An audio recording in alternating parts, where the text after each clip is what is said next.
خب دوستان عزیزی، هم خود قصر و آیسته آیسته میرویم به طرف قصر و زیبایی قصر را به تصویر میکشیم. این هم شما و این هم خود قصر. همون شاگردای مکتب که بودن اونا تایمشان پوره شدن و خواستیم که بریم به خود قصر نزدیک شویم. این هم که هستک همون باغ دوم قصر است که در سر قصر یا در عقب قصر وجود دارن.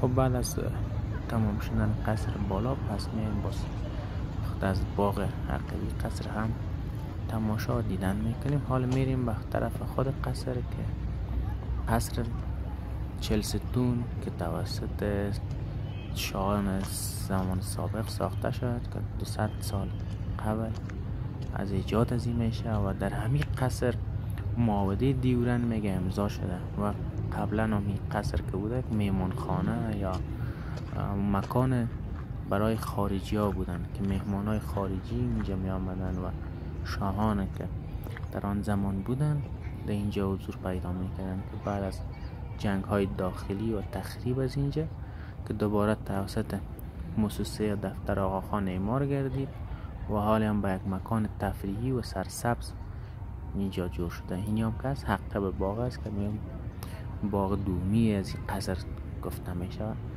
و در باغ دومی بعضی ویژگی ها و بعضی خصوصیات خاص وجود دارد او را هم براتون در تصویر میکشونیم.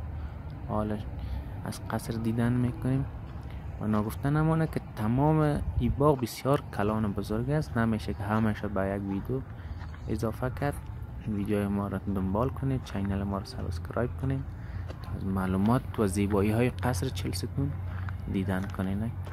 این هم خود قصر است که قصر چلستون که در اینجا حکومت جمهوریت اشرف غنی هم چندین بار آمده، آقای دکتر عبدالله هم آمده. بسیار یک جای زیباست.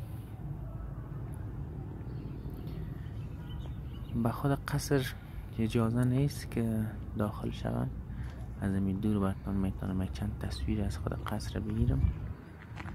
دیگه نمیفهم چرا به چی دلیل اجازه نمیتونه که داخل خود قصر شویم.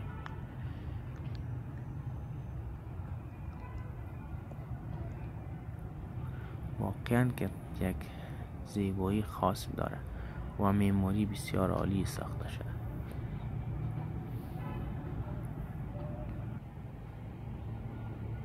سرسبز، بسیار یک جای زیباست، واقعا زیباست. دوستایی که از کابل برنده هستن یا از خارج از کشور وقتی که به افغانستان آمدین یک بار از اینجا دیدن کنید.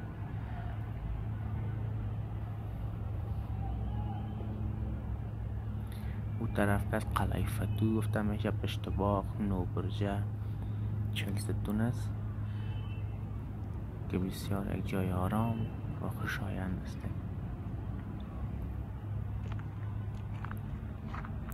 خب آیسته آیسته میریم به طرف پایین قصر.